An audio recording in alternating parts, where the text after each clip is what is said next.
Shalom,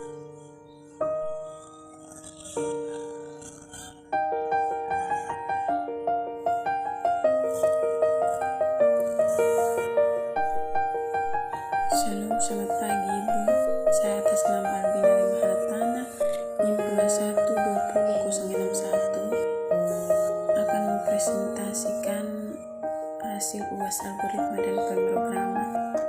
Yang pertama, jelaskan algoritma yang tepat untuk menampilkan angka berurut mulai dari 1 sampai dengan 100 secara according.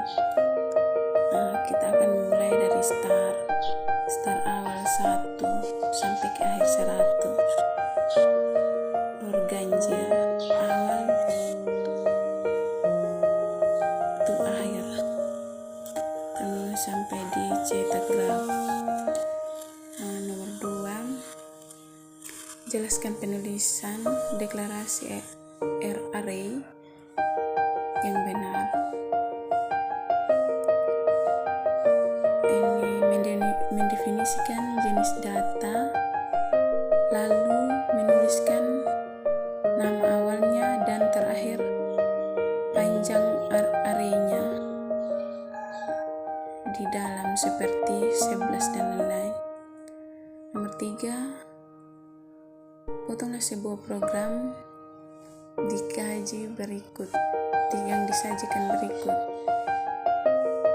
Int A sama dengan 5, int B sama dengan 7, int C sama dengan A tambah B. Tipe data karakter char adalah fungsi adalah suatu bagian dari program yang dirancang untuk melaksanakan tugas.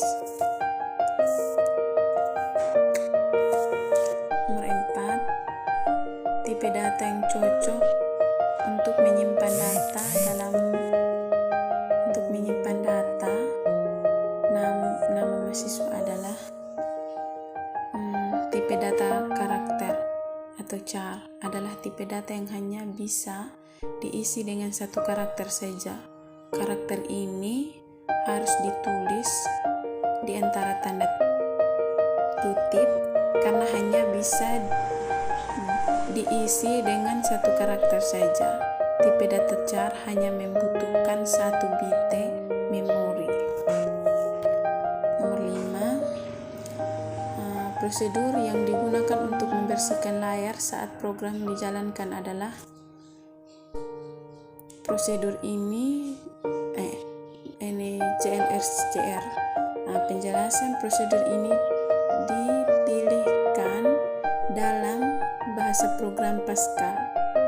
Kepanjangan CLR adalah clear stream.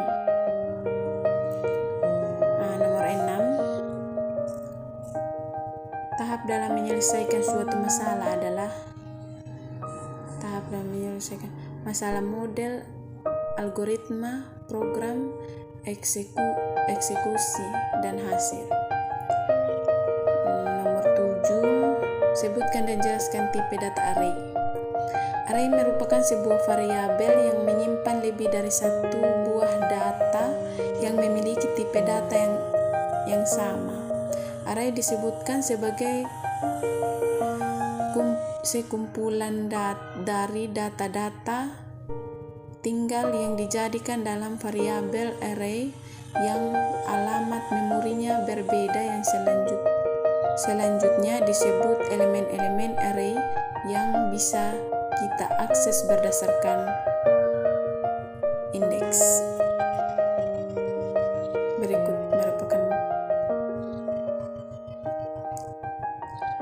Berikut merupakan macam-macam array. Yang pertama, array 1 dalam dimensi merupakan suatu array yang terdiri dari satu subscript array, yaitu jumlah data dan maksimum.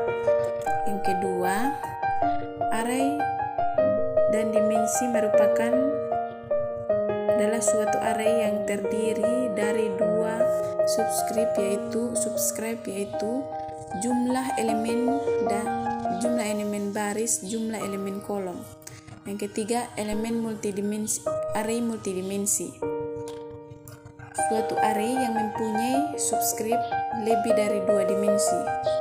Bentuk pendeklarasian arraynya sama saja dengan array dimensi 1 maupun array dimensi 2. Yang nomor 8, jumlah maksimum penjelasan string adalah tipe data yang berisi karakter-karakter apapun namun tidak dapat dijumlahkan. Untuk string karakternya tidak terbatas namun tidak dapat diisi oleh spasi. Nomor 9, lampu lalu lintas mengatur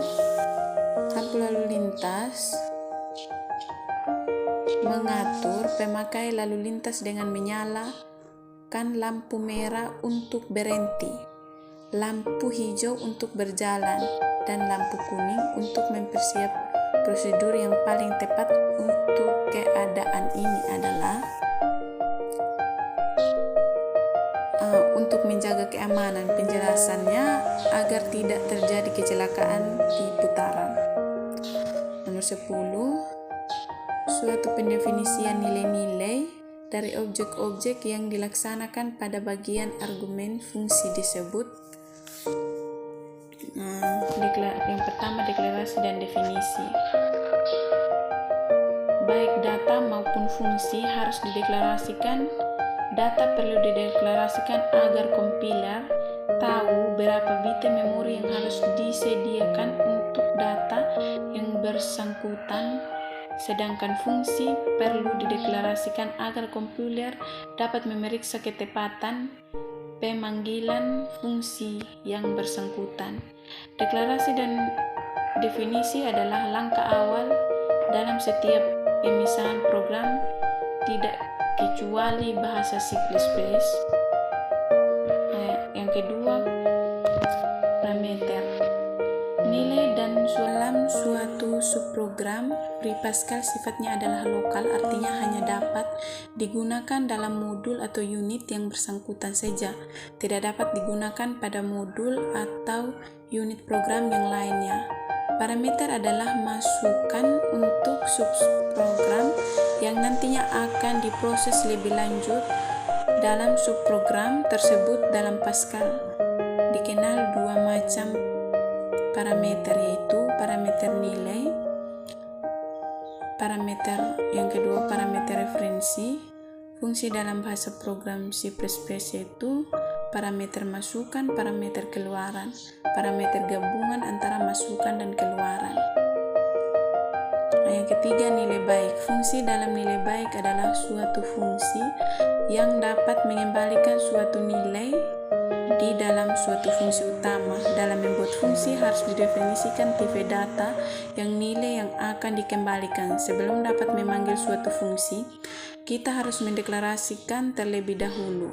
Pendeklarasian fungsi dengan nilai baik diawali dengan tipe data yang akan dikembalikan nilainya. Kemudian diikuti dengan nama fungsi, daftar parameternya. Yang keempat, rekursif. Rekursif adalah suatu proses yang memanggil dirinya sendiri yang biasanya dilakukan oleh fungsi atau prosedur dan pada programan prosedural seperti contohnya bahasa pemrograman C atau metode pada program berorientasi objek seperti C++ atau Java.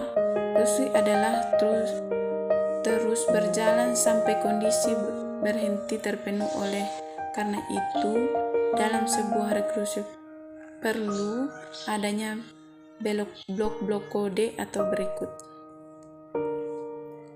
Basis merupakan kode menjadi titik berhenti dari sebuah proses rekursi, karena proses rekursi adalah terus berjalan berputar memanggil dirinya sendiri sampai sebuah kondisi basis terpenuhi. Oleh karena itu, basis sangat penting dalam sebuah proses rekursi karena tanpa basis sebuah proses rekursi akan terus dijalankan tanpa henti.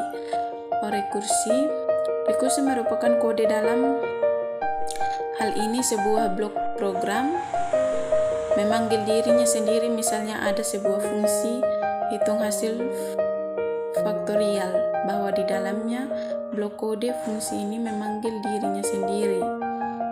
Nah, yang kelima, pengertian pointer. Pointer merupakan sebuah variabel yang berisi alamat dan variabel lain. Suatu pointer dimaksudkan untuk menunjukkan ke suatu alamat memori, sehingga alamat yang suatu variabel dapat diketahui dalam mudah. 6. Modularasi. Konsep program adalah kemampuan untuk grup beberapa basis kode dalam sebuah unit yang dapat dimasukkan dalam program kami.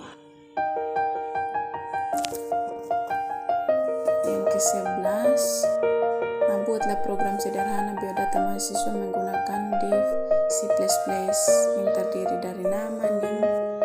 Ini saya sudah buat, dan yang pertama include string using namespace std, int min, string nama, string alamat, string nim, string jurusan.